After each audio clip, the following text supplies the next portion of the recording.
Howdy, roofers, and welcome to Roofer Growth Hacks, the podcast that's dedicated to highlighting those in the roofing industry, learning how they overcame growth challenges with creative growth hacks, and connecting them with others in the roofing industry. I'm your host, Chris Hunter, founder and chief marketing officer of roofingsites.com. I'm also the author of The Ultimate Guide to Digital Marketing for Roofers. Well, I got a little story for you. Russ Stephens is the co-founder of the Association of Professional Builders, APB, a leading business coaching service for custom home builders in the United States, Australia, New Zealand, and Canada. In this episode, Russ shares some great advice for fixing your marketing sales and some of the pitfalls to stay away from. So be sure to listen up as Russ shares some awesome growth hacks. Well, Roofer Growth Hacks family, we have a special episode here. We have Russ Stephens with the Association of Professional Builders, APB. Thank you so much for coming on and joining us here. Oh, thanks so much for having me, Chris. I'm really excited to be here and looking forward to the chat.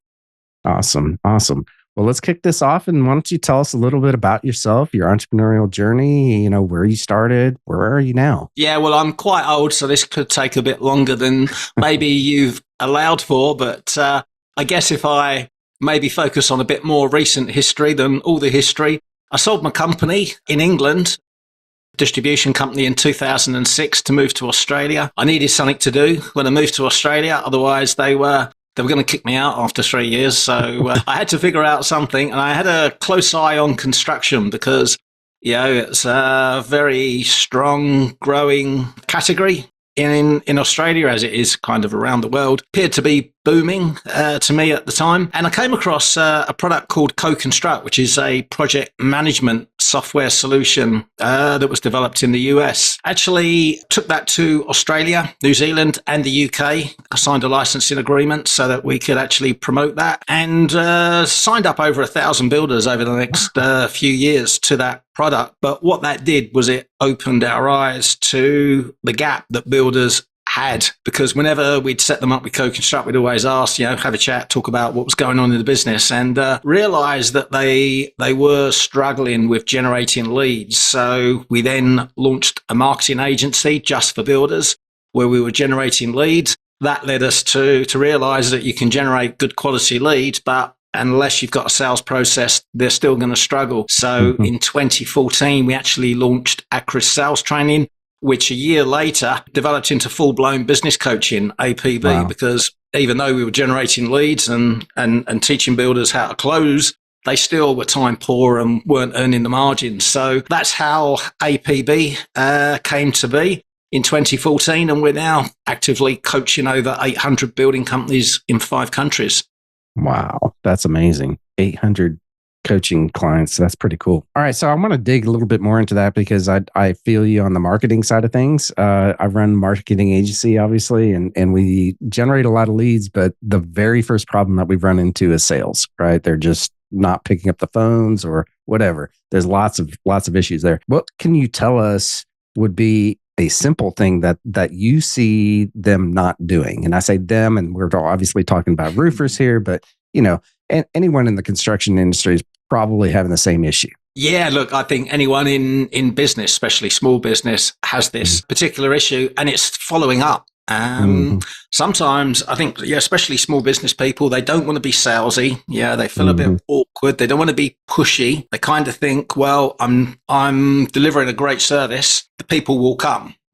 Trouble is, they probably won't, to be honest. And you got to pick up the phone. And after generating the lead, you've got to follow them up. And after you followed them up, you got to follow them up again. That's a lot easier if you actually book your next appointment before you end the call. So you've always got that sequence. But I suppose that's where sales process comes in. So number one, my default is the follow up, because that is a real Achilles heel. But I guess really the number one issue with builders in particular, and I think it's probably the same for roofers, is they don't have a documented sales process. And unless you've got a documented, repeatable sales process, you're going to follow your buyer's process for buying, and that's not a place you want to be.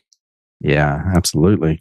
Right. So documentation is the Achilles heel of pretty much any business owner. I don't care who you are. I know that is the biggest thing that most of them are probably going to say that they struggle with. Do you have a process that you use in order to create the documentation? Well, in terms of builders, we've actually created the whole process for them, from start to finish. So they can actually just follow our process. They will tweak it, and it'll be exactly the same with roofers because, you can have best practice mapped out, but especially in small business, you excel in different areas of your business. Some people are excellent salespeople, others are better at operations, but that's going to kind of influence your process to a degree as well. And we give you an example of that. In terms of builders, for instance, part of the process is to take people out of the market quickly with a prelim agreement. For those, there's two steps. There's the design step, which might cost a few $1,000s, and the prelim step, which will cost tens of thousands. Now, dependent on the skill of the business owner, if they're doing the sales at the time, they'll probably start with the first step in the process. But as they get more experienced, or maybe they're already quite experienced and they're comfortable closing new leads straight into a $20,000 or $30,000 prelim contract, then that's how they would adjust the process. So we have the process mapped out, but it's still customizable based on the skills, the strengths and weaknesses of the actual owner.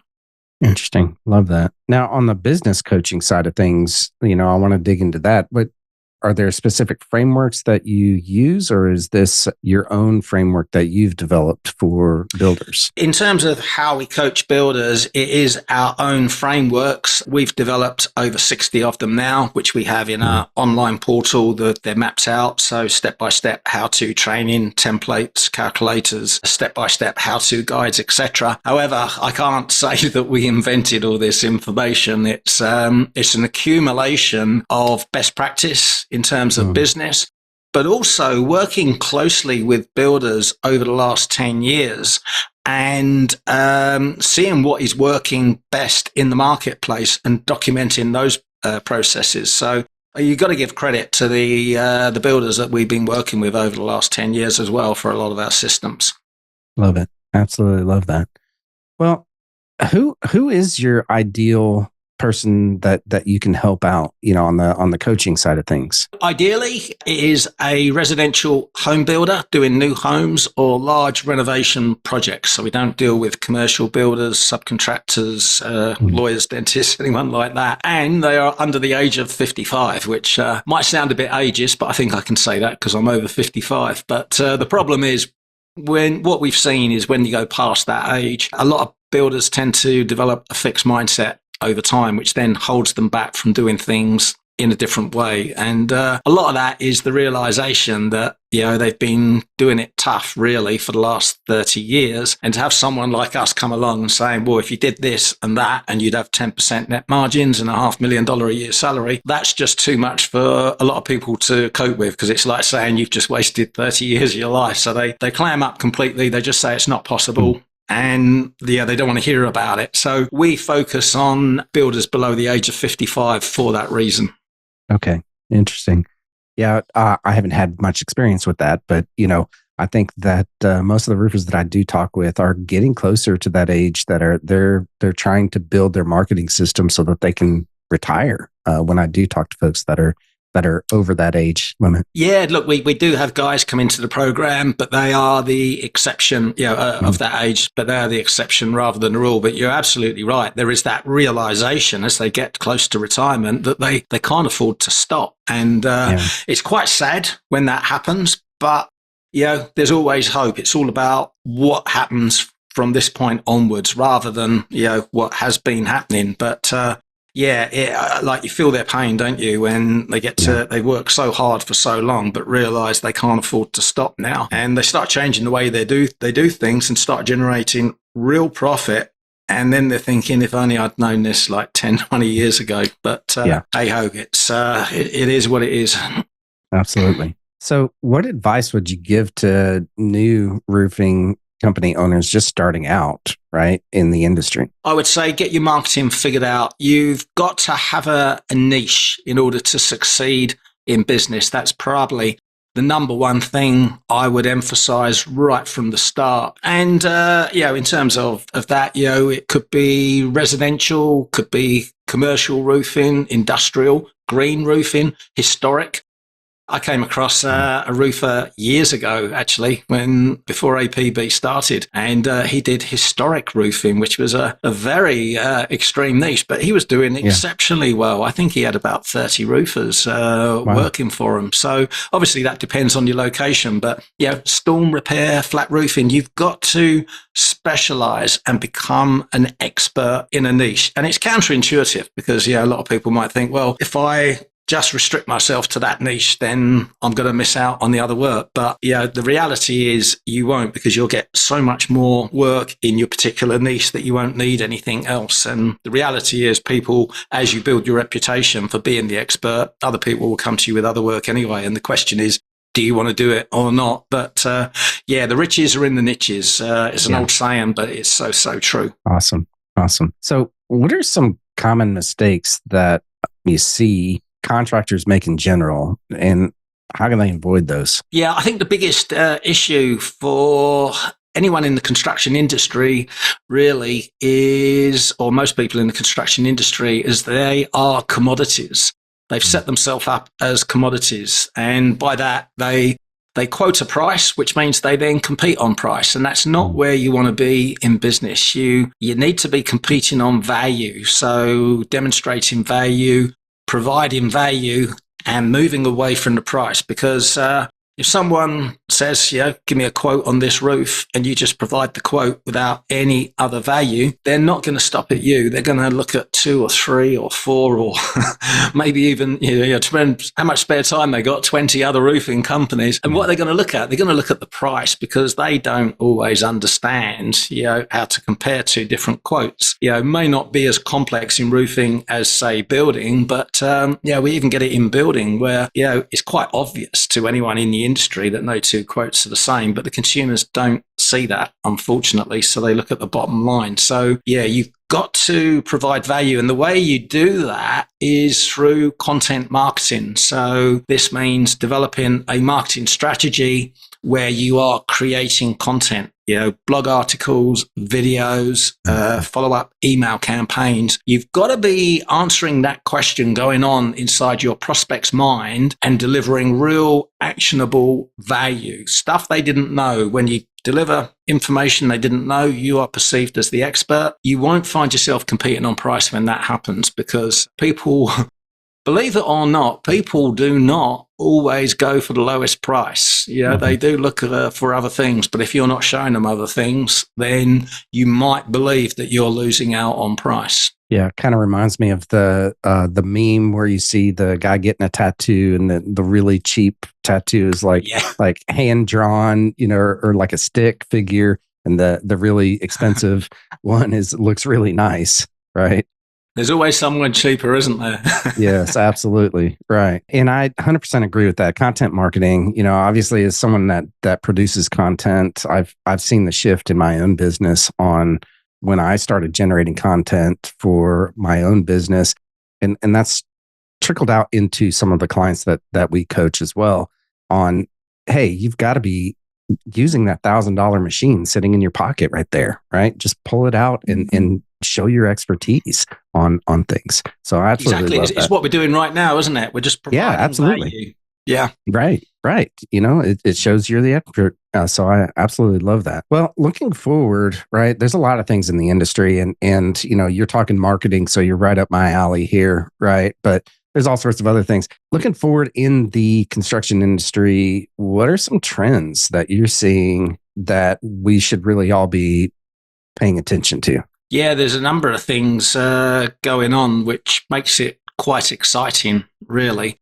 And it's the business owners that can adapt to change and take advantage of these opportunities, the ones that are really going to succeed. Sustainable and eco-friendly roofing, that's coming up higher and higher on people's radar. And again, this is where you get the premium margins by going into these kind of niches. Integrating technology into your business as well. Thinking drones for inspections, for instance, advanced roofing software, smart roofing systems, for instance. There's all these opportunities coming along, energy efficient roofing, safety as well. And I would say this is an opportunity, particularly in the US. And the reason I say that is because we run a construction industry survey every year. We have a couple of thousand builders take part in this. So we get detailed analytics across 4 countries, the US, Canada, Australia, New Zealand, on a lot of different aspects of a building company. And the one thing that we've seen over the last few years is safety. The implementation of safety in the US is way behind Canada, New Zealand, and Australia. So again, this provides a big opportunity to get on the front foot and get ahead and be that company that has an increased focus on safety, because people don't want accidents happening on their property. So labor shortages is another one that's hitting us hard, in the construction industry as well. So there's opportunities there to develop apprenticeship and training programs to attract new workers in, for instance. There's lots of different opportunities, but you just got to be open-minded. You've got to be aware, and then you've got to figure out how that could work for your company and implement. Love that. Absolutely love that. And there's tons of stuff to dig into. Like, safety is obviously a huge issue. Like you said, you don't want people to get hurt on your property if you're a homeowner. And, is there something that's happening in other countries that you're seeing on the safety side of things that we in the US should be really implementing? Yeah, what we've seen in other countries is the implementation of dedicated safety software that certainly builders are using. And New Zealand seemed to be leading the way in terms of adoption of dedicated safety software, closely followed by Australia. Canada's a little bit behind, but then the US is quite a bit behind. And it could be related to the lack of software companies providing this solution in the US. That could be a factor in that, but it is very noticeable the amount of companies in the US that don't have a dedicated platform to manage safety. Interesting. And so when you're talking, software, then are you talking like safety training for the employees? It's the whole management. So it would include training, toolbox talks, but the actual documentation. We call them safe work method statements in Australia. I'm not sure if you have the similar in the US, but it's a documented procedure for doing each activity, which could be during high, medium, or low risks, but especially in roofing, obviously, these guys are doing a lot of high risk activities. Yeah, absolutely. And I know that I see on a daily basis, almost, from the National Roofer Contractors Association, notices about, this company getting fined by OSHA or that company getting fined by OSHA. So roofers, if you're out there listening, make sure that you're starting to implement some safety software and everything into your business. It sounds like something that could probably set you aside for sure. Yeah, you guys have got way too many lawyers to be scrimping on this. That's the truth. That's the truth. Well, Russ, thank you so much for all of this. It's been really great.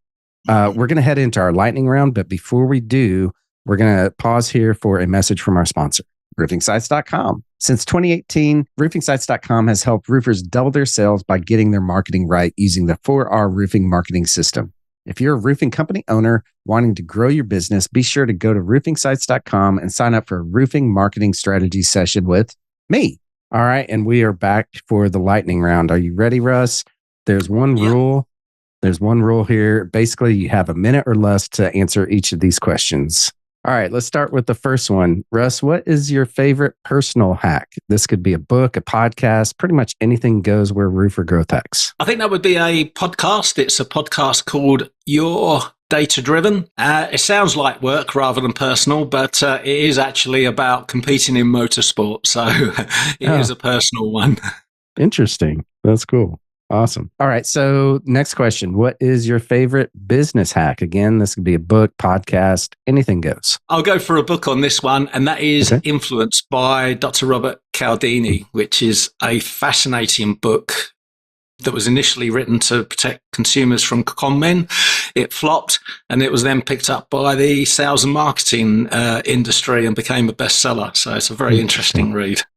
Interesting. Yeah, I'll have to add that to my book list here. Awesome. All right. So, Russ, what is the best advice that you've ever been given, and bonus points if you can tell us how you actually applied it? Yeah, this was given to me, a bit of advice given to me by my father when I was a 20-something idiot running my first business. And he told me, in no uncertain terms, your personal business takes priority over your friends. And yeah, this was after I started making excuses as to why I hadn't done something. Oh, so-and-so wanted to do this and that. And yeah, he told me very firmly, and I've applied that ever since. I've always put the business first over personal relationships, which is probably why I don't have any friends. Love that. Absolutely love that. I'm pretty sure I've said the same type of thing to my own son, just in terms of school comes first, right? So... Well, Russ, how can the Roofer Growth Hacks family get in touch with you? How can we support you, encourage you moving forward? Look, I would say I think the best way would be to connect with me on LinkedIn. We share a lot of stuff for builders on LinkedIn, which can also be applied to roofers as well. So, yeah, if you do have a roofing company you're looking to grow, and builders are your target market, then, in addition to connecting, feel free to direct message me on LinkedIn as well, because we might be able to talk about how we can promote your services as a roofing company to our network of builders across the US. Love that. Love that, Russ. Well, thank you so much for coming on to the Roofer Growth Hacks podcast and sharing all of your knowledge with everyone here. Very welcome. And thanks so much for having me, Chris. Really enjoyed chatting with you. Well, how about that, roofers? Was that pretty freaking awesome or what? I know there were some really valuable hacks that Russ shared with us. I got to say, my favorite has to be sales follow-up. You've got to follow up in sales. And this is, I talk to myself. I'm in sales also for my company. I have to follow up and force myself to follow up. And don't be afraid to pick up the phone and call someone. I think that was a huge, huge tip. And every single entrepreneur, every single roofing company out there should hear this. Also, if you want to grow, he said that you've got to have a documented sales process. If you don't document your sales process now, as you scale, as you grow, the harder it's going to become to actually make sure that the other people are following your process, right? And he also said it on the flip side that the homeowners themselves, if you don't have a documented sales process, the homeowners themselves are going to dictate the sales process themselves. And that's not what we want. We want to make sure that we have our sales process and we are pushing forward with that. And we are setting the terms. And then the last thing that really, really hit home is he said, stop being a commodity and competing on price alone. Use content marketing to differentiate yourself and your business and demonstrate your expertise. This is what we do in the marketing industry. It's what everyone should be doing. You've got the tools right there for you. You've got that $1,000 machine sitting in your pocket doing nothing. Pull it out every once in a while and show your expertise in your industry. Hit record, just talk through it like you would an apprentice, anybody on your team, just demonstrating to them that, hey, you know what you're doing. Well, that's going to do it for another episode of Roofer Growth Hacks. I hope you enjoyed this episode and you connect with Russ. I also hope that you connect with me on LinkedIn or Instagram, or you can check out our website at roofingsites.com. And while you're there, you can also listen to previous episodes. I want to give a huge shout out to our sponsor, roofingsites.com. Since 2018, roofingsites.com has helped roofers double their sales by getting their marketing right using the 4R marketing system. If you are a roofing company owner wanting to grow your business, be sure to go to roofingsites.com and sign up for a roofing marketing strategy session with me. Also, this past year, I published my book, The Ultimate Guide to Digital Marketing for Roofers. If you're a roofing company owner and you don't have this book in your hands, I will send it to you for free. Just go to go.roofingsites.com and I'll send you a free copy of my book. Well, roofers, join me next time when we connect with another great roofing entrepreneur and learn how they hack their growth. Until then, I'm Chris Hunter. Thanks and gig 'em.